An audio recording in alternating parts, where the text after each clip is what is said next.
Tentang pengambilan keputusan berbasis nilai-nilai kebajikan sebagai pemimpin. Sebelumnya terima kasih banyak Bu Mada atas kesiapannya, kesediaannya untuk melaksanakan wawancara hari ini. Sama-sama Bu Mila. Sebelum mulai wawancara, mohon izin ya Bu, Ibu dapat memperkenalkan diri terlebih dahulu. Nama Ibu Magdalena. Ibu sebagai pimpinan di SD 010 Palawan. Terima kasih Bu Mada sudah berkenan untuk memperkenalkan diri. Baik Bu Mada, jadi ada beberapa hal yang ingin saya tanyakan kepada Ibu mengenai kasus dilema etika Bu. Nah, yang saya maksud kasus dilema etika di sini yaitu sebuah situasi di mana keduanya ini benar Bu, tapi bertentangan dalam mengambil keputusan. Seperti itu Bu Mada. Iya. Apakah Bu Mada pernah mengalami kasus demikian? Selama Ibu jadi pimpinan di SD, baik di SD yang lama dan di SD yang baru, ada beberapa kasus sih Bu Mila yang membuat kita serba salah seperti itu. Ya. Berkenankah ya Ibu untuk menceritakan kepada saya Bu? Boleh Bu Mila. Boleh. Kasus yang baru-baru Ibu alami di tahun 2023 kemarin Bu Mila, di mana ada satu ibu tiba-tiba menghubungi Ibu, sementara Ibu itu sudah 2 tahun sudah nggak tinggal di daerah Palaran, di mana Ibu sebagai pimpinan di SD 010 Palaran, khususnya Jembatan Kuning seperti itu. Nah, saat anak Ibu ini bersekolah di SD 010 Palaran, sementara Ibu berada di SD lain. Kasusnya ini Ibu tidak paham seperti itu. Sementara mereka tiba-tiba datang minta surat mutasi, sementara mereka perginya 2 tahun yang lalu tidak pernah pamit sama guru-guru, sama kepala sekolah. Mereka pergi begitu saja tanpa informasi.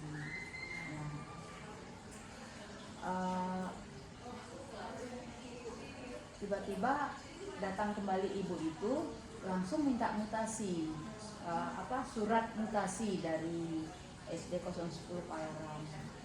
Nah, dengan kasus itu karena ibu tidak tahu anak ibu itu bersekolah di 010, ibu tanya tanyalah gurunya waktu itu. Kalau nggak salah kata mereka itu dulu muridnya Ibu Odah waktu kelas 1-nya. Nah, ketika naik ke kelas 2, baru naik ke kelas 2. Oh, anak ini sudah naik ke kelas 2, di mana gurunya waktu itu Ibu Laili. Ibu Laili waktu itu. Nah, tidak lama setelah kenaikan kelas, biasanya bagi rapot dan rapotnya dikembalikan ke sekolah. Ibu tanya Bu Laili waktu itu, Bu Laili karena kasusnya sudah 2 tahun yang lalu, Bu Laili juga lupa rapotnya apa sudah dikembalikan ke sekolah atau dibawa. Kata Bu Laili, saya sudah lupa Bu, apa rapotnya itu dia kumpulkan atau tidak. Nah, terus ibu telepon kembali mamanya si anak ini. Kata mama si anak ini, rapotnya sudah dikembalikan ke sekolah Bu waktu itu, katanya. Tapi Bu Laili bilang dia sudah lupa, dan karena mungkin unsur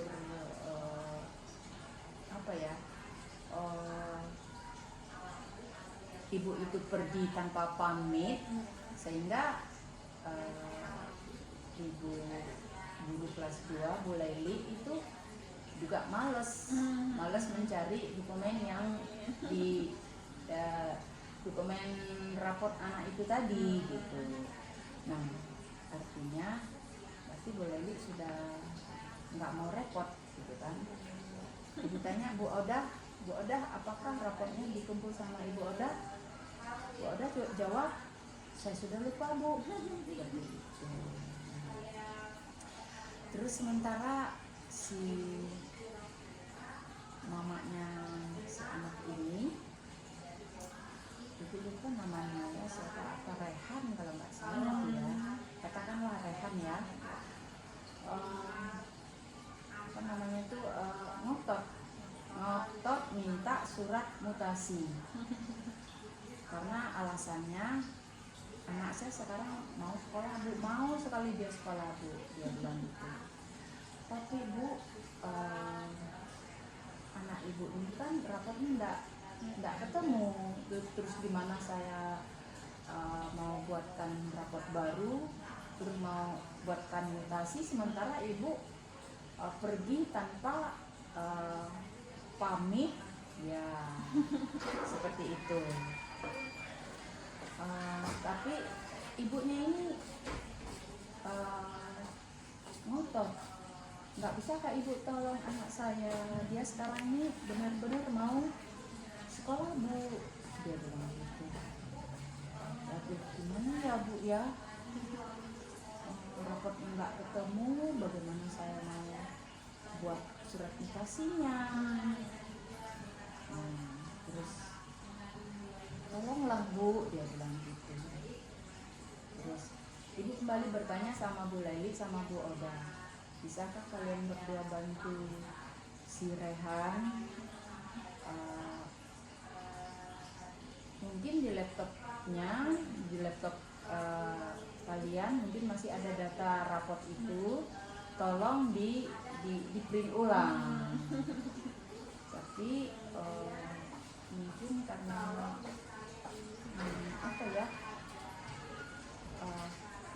karena Rehan ini sudah lama tidak bersekolah, jawab Ibu Odah sama Laili, katanya datanya sudah nggak ada di laptop, seperti itu. Ya, katakanlah mungkin udah hilang, seperti itu. Nah, sementara mamanya ini sama kepala sekolah yang tempat mereka mau sekolah itu di daerah Sangatta, telepon ibu juga meyakinkan untuk ibu bisa menolong si Rehan ini tadi. Waduh, gimana ya Bu ya, tolonglah Bu, dia bilang begitu. Jadi ibu sempat terdiam berpikir dulu, gimana ya nggak ditolong anak ini pengen sekolah seperti itu, ditolong data anak itu tidak ada seperti itu. Terus ibu akhirnya mengambil inisiatif atau tindakan tanpa melibatkan guru si Rehan dari kelas 1, kelas 2 sampai kelas 2, karena mereka udah udah nggak mau repot lagi ngurus Rehan, karena Rehan udah pergi 2 tahun yang lalu, mereka udah lupa. Jadi dalam kasus ibu tadi ini ada siswa yang sudah 2 tahun meninggalkan sekolah tanpa pamit begitu Bu ya. Tiba-tiba datang ke sekolah untuk minta surat mutasi. Iya, betul. Padahal anak ini tidak mengikuti pelajaran atau tidak ada di dalam kelas selama 2 tahun. Betul begitu, sekali. ya. Dan rapotnya tadi juga sudah nggak ada gitu ya. Dari pihak sekolah tidak menerima rapot, dari pihak orang tua sendiri meyakinkan kalau memang sudah dikembalikan di sekolah seperti itu. Baik, terima kasih Bu Mada atas kasusnya ini. Dalam kasus ini bagaimana Ibu dapat mengidentifikasikannya dalam kasus dilema etika atau bujukan moral? Kayaknya yang kedua deh Bu Mila, bujukan moral. Itu juga Karena harus mencari kasus dilema. Oh iya kan? Iya, di Ya. sini sudah saya siapkan biasanya. Ya mana? Yang ini. Oh ya ini. Ya. Ulang. Nanti ya. Ulang. Ya, langsung ya. Biasanya ibu tidak ada identifikasi secara khusus. Ibu biasanya mencari informasi terlebih dahulu dari pihak-pihak yang terlibat. Lalu akan ibu konfirmasikan kepada yang bersangkutan. Dari situ ibu akan mengetahui sebab adanya kasus tersebut. Lalu ibu dapat mengambil tindakan. Selama ini bagaimana Ibu menjalankan pengambilan keputusan di sekolah Ibu, terutama untuk kasus-kasus di mana ada 2 kepentingan yang sama-sama benar atau sama-sama mengandung nilai kebajikan, Bu? Ya, sebagai pemimpin, ibu harus mementingkan kepentingan mana yang lebih besar, terutama bagi peserta didik, karena memang kita sebagai pendidik ya. Jadi ketika saya menemukan kasus seperti itu, pasti saya akan mementingkan kepentingan peserta didik terlebih dahulu. Langkah-langkah atau prosedur seperti apa yang biasa Ibu lakukan selama ini, Bu Mada? Mungkin langkah-langkah atau prosedur yang saya ambil pertama adalah mendengar. Karena sebagai kepala sekolah itu harus banyak mendengar. Setelah mendapatkan kesimpulan, barulah mencari solusinya. Solusi yang terbaik, yang tepat dan solutif. Itu dia. Sekali Bu Mada. Jadi sebagai kepala sekolah itu memang Ibu selalu mendengarkan dari berbagai pihak seperti Iya, itu, Bu ya. harus seperti itu, Bu. Lalu nih Bu, hal apa yang selama ini Ibu anggap efektif dalam pengambilan keputusan pada kasus dilema etika, Bu Mada? Ya. Mungkin misalnya yang saya anggap efektif dalam pengambilan keputusan itu pertama, kolaborasi dengan rekan guru di sekolah. Karena seperti yang saya katakan tadi, sebagai pemimpin itu harus banyak mendengar. Tidak harus A, harus B. Semua harus dipikirkan dari berbagai aspek. Karena apa yang efektif menurut saya belum tentu efektif menurut orang lain. Akan dibicarakan bersama, lalu dicarikan solusi bersama. Bagus sekali Bu Made ya. Jadi untuk pengambilan keputusan itu berkolaborasi dengan rekan-rekan guru, meminta pendapat seperti itu Bu ya. Harus seperti itu Bu. Selanjutnya Bu Manda, hal-hal apa saja yang selama ini merupakan tantangan dalam pengambilan keputusan pada kasus-kasus dilema etika Bu Manda yang pernah Bu Manda hadapi? Ya itu kasus yang pernah ada itu tadi ada orang tua murid sudah 2 tahun anaknya tidak bersekolah, tiba-tiba datang minta surat mutasi untuk anaknya bisa sekolah di suatu tempat di sekolah baru di daerah Sangatta.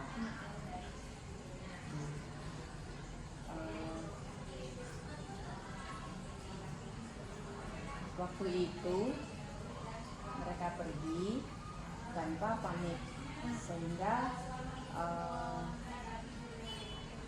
ketika mereka datang kembali, pihak guru-guru kelihatannya keberatan kalau mereka datang-datang kok minta mutasi, sementara anaknya itu nggak sekolah selama 2 tahun gitu. Nah terus ibu ambil inisiatif sendiri karena anak ini anak sekolah, nggak ditolong. Sekarang dituntut pemerintah tidak boleh ada anak yang tidak bersekolah, harus sekolah semua, seperti itu anjuran pemerintah sekarang. Jadi kalau ibu nggak tolong, mengingat mereka pergi begitu saja tanpa izin, tanpa pamit, tapi kok terlihat kita tuh kok kayak nggak ada pertimbangan rasa gitu. Jadi akhirnya ibu ambil inisiatif dengan membantu melanjutkan rapot anak itu dari kelas 1, kelas 2 dan kelas 3. Terus ibu kalau dilihat sepertinya kayak gimana ya, kayak nggak enak juga, seperti kita tuh mereka biasa itu kan sebenarnya kan sesuatu hal yang tidak baik ya. Dilemanya tuh di sini. Mereka yasa sesuatu itu sesuatu hal yang tidak baik, sama artinya kita itu sama dengan hal kayak berbohong seperti itu. Tapi kalau kita tidak membantu dengan cara seperti itu, berarti anaknya korban, nggak sekolah. Sementara ibunya dan ibu sendiri ingin membantu anak itu jangan sampai salah, termasuk salah satu anak yang tidak sekolah. Sementara pemerintah menganjurkan tidak boleh ada di zaman sekarang ada anak yang tidak sekolah. Ya, jadi akhirnya ya ibu bantu dengan mencari data-data anak waktu kelas 1, kita buat sampai kelas 3, sampai semester 1 kelas 4. Sampai semester Iya, semester 1 kelas 4 ibu tanda tangan dan itu pun kerjasama dengan kepala sekolah yang sekolah baru. Oh iya. Beliau siap menerima apa yang ibu kerjakan seperti itu. Nah, ibu mengerjakan seperti itu, apa ya, membuat raport anak dari kelas 1, kelas 2, kelas 3 itu atas persetujuan kepala sekolah baru ya, karena kepala sekolahnya juga mensupport anak ini harus sekolah sama, jadi kepala sekolah yang baru dengan ibu itu sama mensupport anak ini supaya bisa sekolah, jangan sampai tidak sekolah seperti itu. Sehingga terjadilah kerjasama dalam hal pengadaan raport itu tadi. Di sisi lain itu tadi kayak kita tuh melakukan sesuatu yang tidak benar, ya kan? Bertentangan dengan naluri kan? Iya. Ya, tetapi di sisi lain ini menolong. Iya. Itu jadi dilema banget Bu Mila. Nah, akhirnya terjadi kesepakatan. Nah, berdua kepala sekolah ini tidak masalah. Jadi akhirnya buat raport selesai, buat surat mutasi, kirim. Itu pun ngirimnya pakai ya, kalau zaman sekarang ini kan ya pakai apa ya, jasa medsos. Iya. Pakai data PDF. Jadi ini tadi ibu mengambil keputusan untuk membantu Bu ya. Betul dengan sekali. kesepakatan ibu dengan kepala sekolah Iya. baru membuatkan raport dari awal kelas 1 sampai semester 1 kelas 4 seperti itu. Ya, betul atas sekali. kesepakatan Bu ya. Betul sekali. Nah, ibu mengambil keputusan seperti itu, kira-kira ada tantangannya? Tantangannya yaitu orang yang membuat raport itu, karena ibu sendiri tidak mengerti apa ya, model raport yang sekarang ini, karena semuanya kan serba apa, pakai aplikasi ya kan, itu tantangan banget. Oh iya, sehingga ibu memanggil salah satu guru, bisa nggak tolong ibu menolong lagi. Jadi dia tolong ibu untuk menolong lagi gitu. Ibu guru itu bilang yang ibu minta tolong itu nggak masalah Bu gitu. Akhirnya kebetulan ya guru zaman sekarang kan memang pinter-pinter IT-nya, jadi akhirnya ya dikerjakan oleh guru yang ibu minta tolong, dan ada satu temannya lagi, jadi mereka keroyokan kerjasama, akhirnya dapat selesai. Jadi ibu tantangan utamanya itu kan dari pembuatan raport itu sendiri. Betul sekali Bu Karena kan Mila. Ibu belum nggak bisa mengoperasi laptop ya. Lalu Bu Mada, apakah ibu memiliki sebuah jadwal tertentu untuk sebuah penyelesaian kasus dilema etika? Apakah ibu langsung menyelesaikan di tempat atau memiliki sebuah jadwal untuk menyelesaikannya? Terus bentuk atau prosedurnya itu seperti apa yang ibu jalankan? Kalau jadwal khusus sepertinya nggak ada gitu ya.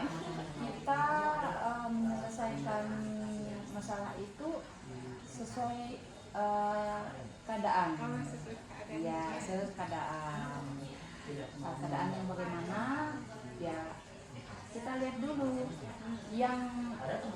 Yang membantu ibu itu tadi, ibu nggak bisa memaksa harus sekarang selesai, nggak bisa. Jadi harus dikerjakan sesuai keadaan. Jadi Ya. misalkan memang ada kasus baru misalkan ibu mengalami suatu dilema etika, ibu berusaha menyelesaikannya seperti itu ya. Jadi tidak ada jadwal harus ini Enggak. kasus harus selesai besok karena Oh gitu. enggak terjadwal seperti itu Bunda. Ya, harus sesuai dengan situasi keadaan. Lalu Bu Mada, adakah seseorang atau faktor-faktor apa yang selama ini mempermudah atau membantu Ibu dalam pengambilan keputusan dalam kasus-kasus dilema etika? Sepanjang ini sih mungkin pihak dinas, Pihak dinas. iya, pihak dinas pendidikan, karena ibu nggak bisa ambil keputusan sendiri tanpa menyampaikan masalah itu ke dinas, ya. Jadi ketika orang dinas itu merespon apa yang ibu sampaikan, terjadilah tindakan untuk mengambil keputusan itu tadi Bunda. Dari semua hal yang Ibu sampaikan, pelajaran apa yang dapat Ibu petik dari pengalaman Ibu untuk mengambil keputusan dilema etika ini, Bu Mada? Ya, pelajaran yang ambil dari dilema etika ini adalah yaitu sebagai pimpinan ke depannya kita memang harus punya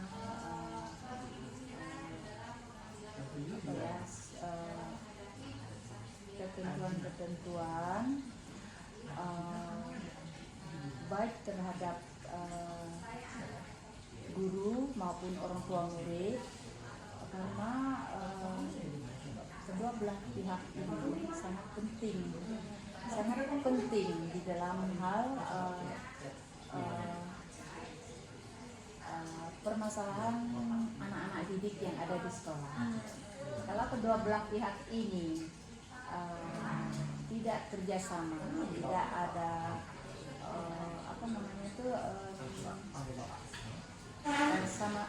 pengertian, sama-sama mengerti satu dengan yang lain, maka terjadilah kesenjangan di antara pendidik dan orang tua murid itu tadi. Jadi kedepannya agar masalah ini tidak terulang kembali, alangkah baiknya guru yang sebagai guru kelas anak itu harus benar-benar menyimpan semua data anak didiknya dengan baik berupa software maupun print out. Jadi kalau bisa ke depan itu semua guru itu kalau print outnya mungkin malas menyimpan, paling tidak softwarenya atau simpan pada kayak sekarang ini kan orang kebanyakan menyimpan di Google Drive ya. Nah, supaya ini masalah ini jangan terulang lagi. Nah, terus ada lagi satu yang Ibu tekankan kepada pendidik sih, kalau bisa itu kita itu harus bisa menolong siswa kita seperti itu. Jangan merasa ya secara manusia sih kita memang punya emosi, punya kesal sama orang ya, secara manusia itu lumrah. Tapi dalam hal penanganan siswa. Kalau bisa tuh masalah itu kita singkirkan, kita fokus aja memikir positif tentang siswa kita supaya kedepannya itu bisa sekolah, jangan sampai menjadi siswa yang tidak sekolah. Sementara pemerintah gencar-gencar menghimbau jangan sampai jangan sampai ada anak yang tidak sekolah zaman sekarang. Seperti itu kan Mila ya. Benar sekali Bu Mada. Ya, kalau umpamanya ada orang tua murid yang kurang respon, sebagai pendidik bagaimana cara kita merangkul mereka supaya komunikasi antar kedua belah pihak ini cair. Jangan ini kasus ini kan komunikasi ini kan beku ini, sehingga kembali ke pimpinan untuk mengambil keputusan. Seperti itu Bu Mira. Iya Bu Mada, terima kasih Bu Mada atas sharingnya kepada saya hari ini. Iya, Boleh Bu saya Mada. simpulkan Bu Mada atas Silakan. cerita Ibu Mada? Ya, silakan Bu Jadi Mira. tadi ada kasus anak yang pergi dari sekolah tanpa pamit begitu Bu Betul, ya, betul setelah sekali. 2 tahun ternyata anak tersebut ingin sekolah di tempat yang baru. Iya, betul. Tetapi yang tadinya tidak pamit jadi kan tidak ada data untuk ke sekolah yang baru itu Betul, Bu, ya. betul. Nah tiba-tiba ke sekolah meminta presentasi dan data rapotnya tadi. Iya. Nah yang ternyata rapotnya itu tidak ada di sekolah dan tidak ada di Ortu. orang tuanya Ya, sendiri. betul Nah, sekali, betul. Ya. karena ini sebuah dilema sekali Bu ya, karena banget, ya. kalau misalkan tidak membantu nanti kasihan anak tidak dapat bersekolah. Betul, Tapi betul. kalau membantu ini anaknya memang nggak pernah sekolah. Iya. Bagaimana dapat Rapot. rapotnya itu Iya, tadi Bu betul, ya. betul. Jadi ibu memutuskan untuk membantu atas rasa peduli itu Betul, tadi Bu ya. betul, ya. Dan ibu membuatkan rapor dengan kesepakatan kepala sekolah di tempat yang baru itu tadi. Betul. Nah, tantangan ibu untuk memutuskan keputusan ini Iya. itu dari orang yang membuat rapor ini tadi. Iya, betul sekali, Karena ya. tanpa bekerja sama dengan orang yang dapat membuat rapor ini kan tidak akan terwujud nih sudah rapornya ini Bu ya. Betul sekali Bu Mira. Betul. Iya, dan harapan kedepannya ibu juga untuk apalagi untuk anak didik kita Bu ya, Iya. kita harus saling menolong. Betul Bu Mira. Dan sesama pendidik itu juga kita namanya berpihak kepada murid begitu. Betul sekali Bu Mira. Guru harus dapat menyingkirkan Ego. rasa egonya Ego terlebih pribadi, dahulu, ya. karena ini kan nanti siapa tahu untuk masa depannya si anak Betul ini sekali. seperti itu Betul ya. sekali Bu Mira. Ya. Ya, terima kasih sekali Bu Mada atas Sama-sama. kesediaannya wawancara hari ini. Ya, Bu Mira. Semoga masalah-masalah yang seperti ini tidak akan terulang kembali Bu ya. Semoga seperti itu Bu Mira. Terima kasih Bu. Sama-sama. Lihat Bu. Ya, Bu Mira. Alhamdulillah.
kemarin saya sudah meminta izin kepada Ibu ya Bu ya, Iya benar. untuk melaksanakan wawancara tentang pengambilan keputusan berbasis nilai-nilai kebajikan sebagai pemimpin nih Bu.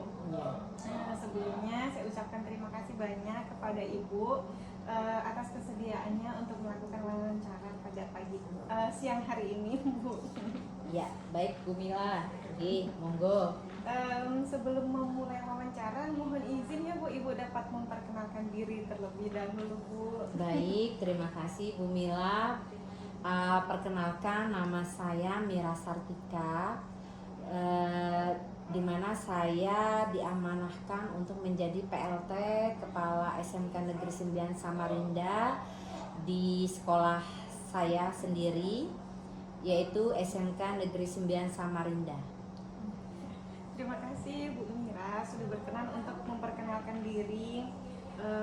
Jadi begini Bu, ada beberapa hal yang ingin saya tanyakan kepada Ibu mengenai kasus dilema etika. Yang saya maksud kasus dilema etika di sini Bu adalah sebuah situasi dilema di mana keduanya itu tuh sama-sama benar begitu Bu, tapi bertentangan dalam untuk mengambil keputusan. Apakah Ibu pernah mengalami kasus demikian? Jika ada, berkenankah Ibu untuk menceritakannya kepada saya? Baik, Bu Mila, terima kasih. Untuk hal seperti ini pernah saya alami, yaitu pada saat rapat kenaikan kelas untuk murid kami ya, seperti itu.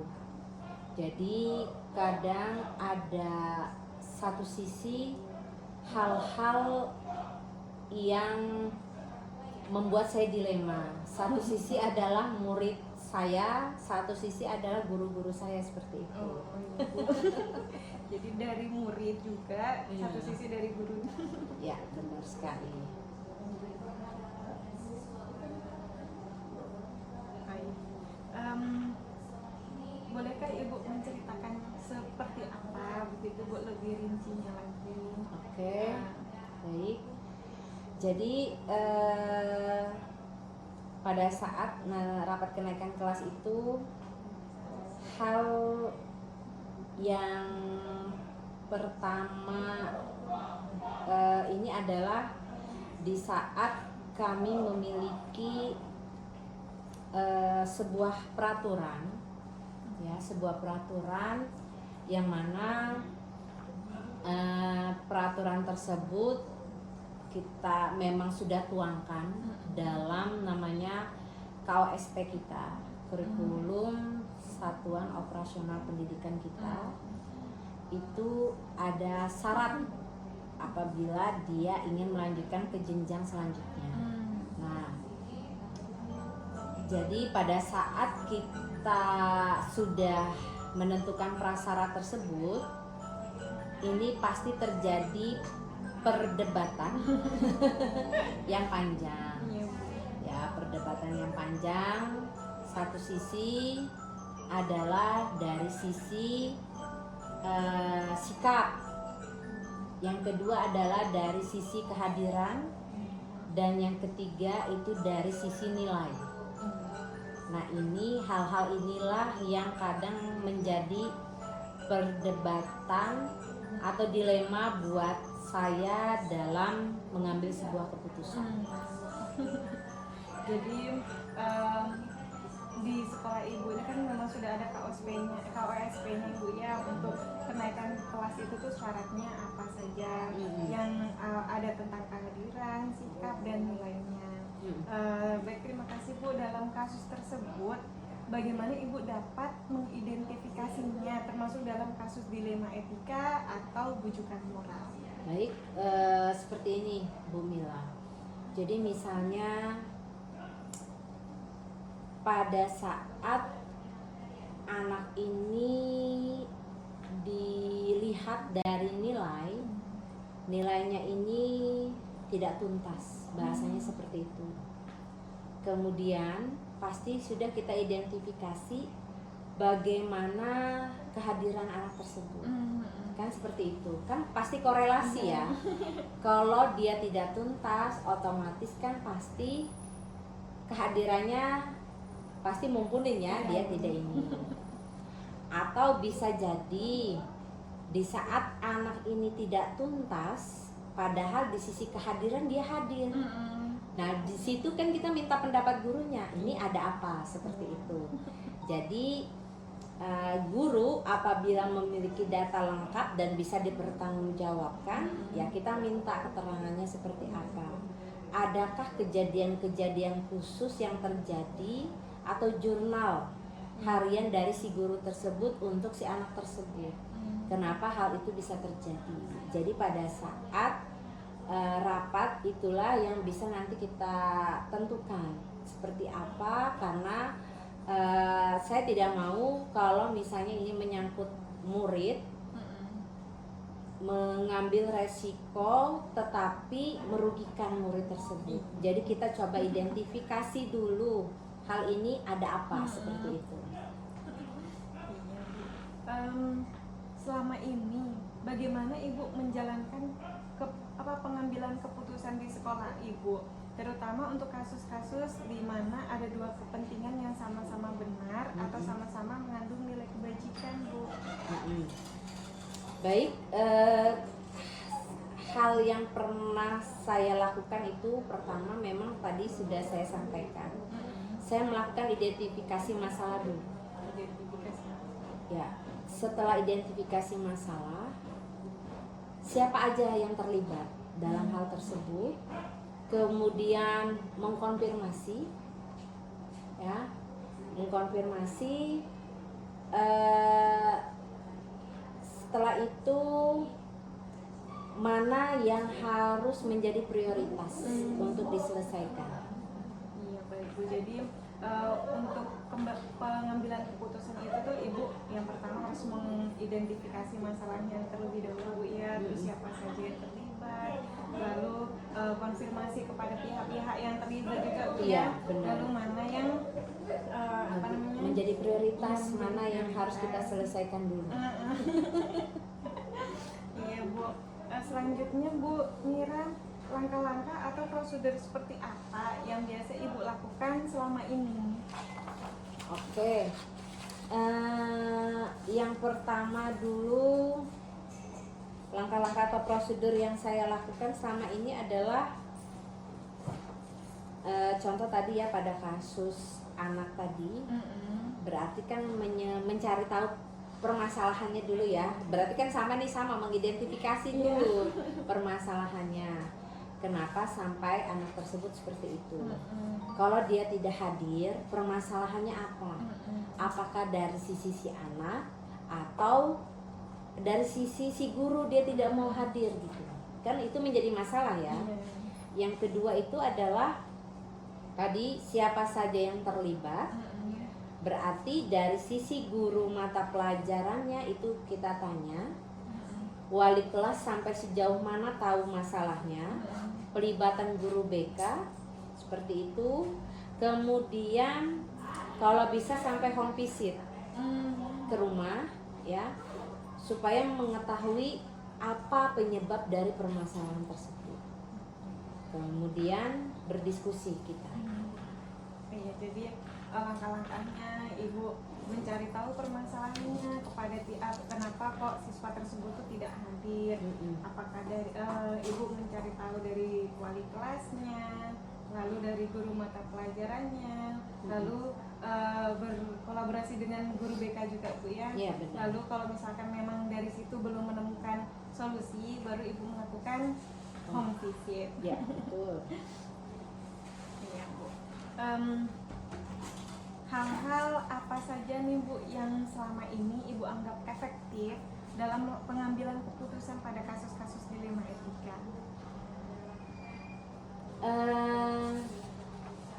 Di sini saya anggap efektif itu adalah, pertama itu adalah dengan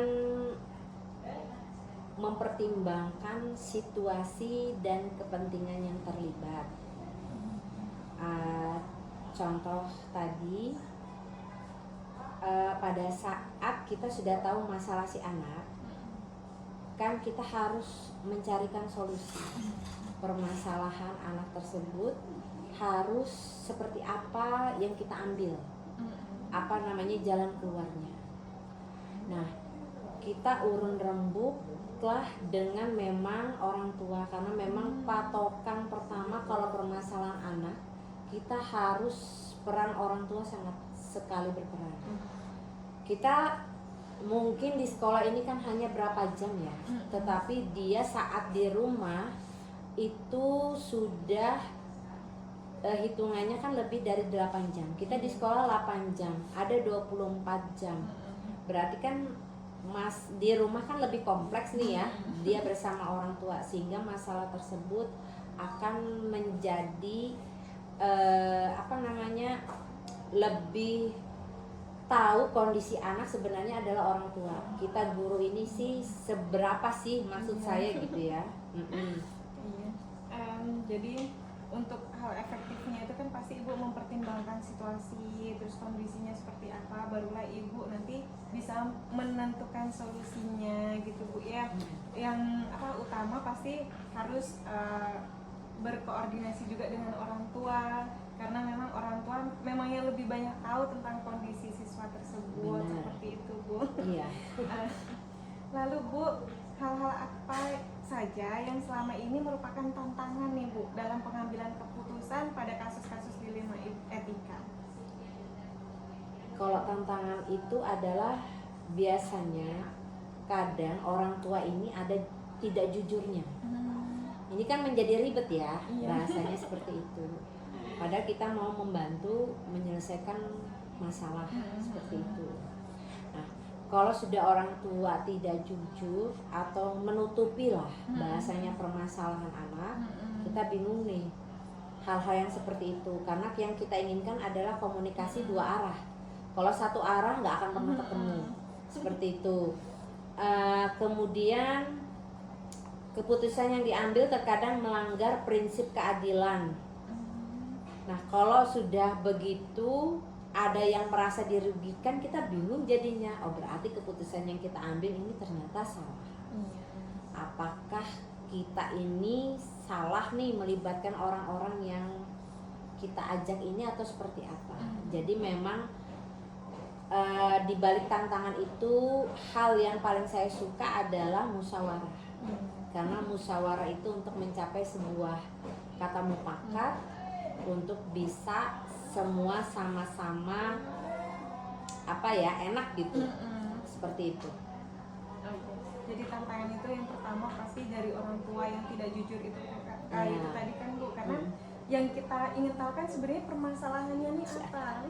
Benar. Tapi kalau misalkan orang tuanya kayak misalkan anak-anak ini kok kelihatannya anak ini murung di dalam kelas, gimana? Ternyata si orang tua ini menutupi, enggak kok Bu, kalau di rumah baik aja kok. Nah, kan bingung ya. Iya. Jadi sebenarnya kita juga bingung mau menindaklanjutinya tuh Sikapnya seperti gitu. apa? Benar. Jadi itu ya. Jadi harus dimusyawarahkan. Iya, harus open ya. Open, terbuka. Tetapi terbukanya kan dalam konteks yang berbeda ya, untuk kebaikan diri anak seperti itu. Iya Bu. Lanjutnya Bu, apakah Ibu memiliki jadwal tertentu nih Bu untuk sebuah penyelesaian kasus dilema etika? Apakah ketika ada kasus Ibu langsung menyelesaikannya di tempat, atau memiliki jadwal untuk menyelesaikannya, atau bentuk prosedurnya itu seperti apa yang Ibu jalankan? Oke. Biasanya jika masalah itu menurut saya tidak terlalu berat, maka bisa saya putuskan pada saat itu. Tapi jika masalah tersebut melibatkan banyak pihak, pasti saya perlu waktu. Kenapa? Karena sebelumnya tadi sudah saya sampaikan, saya identifikasi dulu apa saja hal-hal atau langkah-langkah yang tepat yang harus saya lakukan. Nah, bisa dengan musyawarah tadi saya katakan, diskusi, atau saya rapat dengan tim manajemen saya. Seperti itu. Lalu Bu, ada faktor-faktor apa yang selama ini mempermudah atau membantu ibu nih dalam pengambilan keputusan dalam kasus-kasus dilema etika? Baik, tadi kalau seseorang atau ini ya pasti saya maksimalkan sumber daya kami yang memang sesuai bidangnya. Contoh, kalau di sekolah kami ini wakil kepala sekolah itu ada bidang kurikulum, ada bidang kesiswaan, ada humas, hubungan masyarakat, ada sarana prasarana. Kemudian tahun ini saya juga membuat atau mengangkat wakil di bidang manajemen mutu. Jadi memang kita perlu sebuah satu kerjasama atau kolaborasi untuk bisa nih bagaimana caranya memaksimalkan hasil dengan memang bidang-bidang ini gitu ya yang saya bentuk. Kemudian adanya peran wali kelas, peran guru mata pelajaran, jangan lupa tenaga kependidikan ya, tata usaha itu juga sangat. Jadi memang peran serta semua dalam membentuk sebuah mutu sekolah yang baik seperti itu. Ibu, dari semua hal yang telah Ibu sampaikan, pelajaran apa yang Ibu dapatkan dari pengalaman Ibu untuk membuat keputusan dilema etika, Ibu? Baik, mungkin di sini saya menjadi lebih bijaksana. Iya, Bu.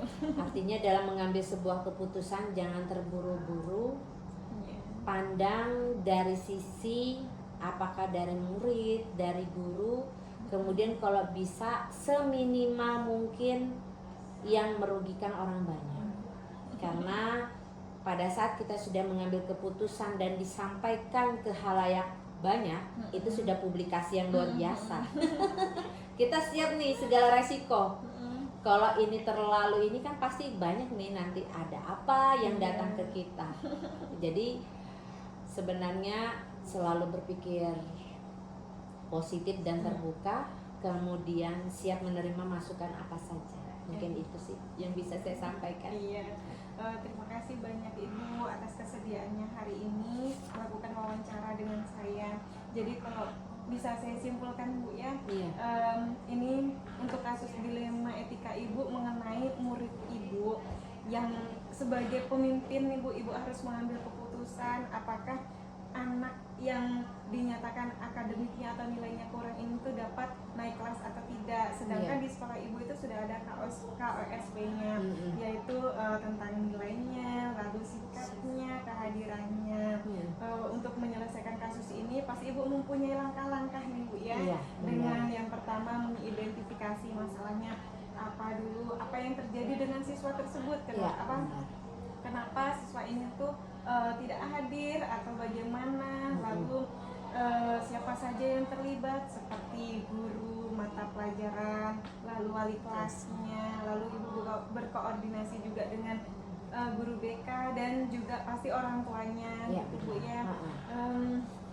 Lalu Ibu juga pastinya mengkonfirmasi juga kepada berbagai pihak ini bagaimana, terus mana yang lebih prioritas nih menurut Ibu, apakah mungkin prioritasnya lebih besar apakah si anak ini akan dinaikkan atau tidak, kedepannya itu tuh lebih baik yang mana begitu Bu ya. Untuk langkah-langkahnya juga hampir sama seperti itu tadi Bu ya. Untuk tantangannya pasti kan dari orang tua itu Bu ya, karena ini kan kita ingin mengetahui masalah si anak nih, tapi kalau misalkan orang tua ini tidak jujur, jadi kita stop di situ, kita nggak bakalan tahu permasalahan si anak itu kenapa. Benar sekali. Dan untuk yang dapat membantu Ibu untuk mengambil keputusan itu kan pasti ya dari sumber daya sesuai dengan bidangnya yang mempunyai tugas masing-masing begitu ya. Dan untuk pelajarannya ini Ibu dapat menjadi lebih bijaksana untuk mengambil keputusan, tidak buru-buru, dan pastinya mengambil keputusan itu harus dikolaborasikan atau dimusyawarahkan kepada berbagai pihak.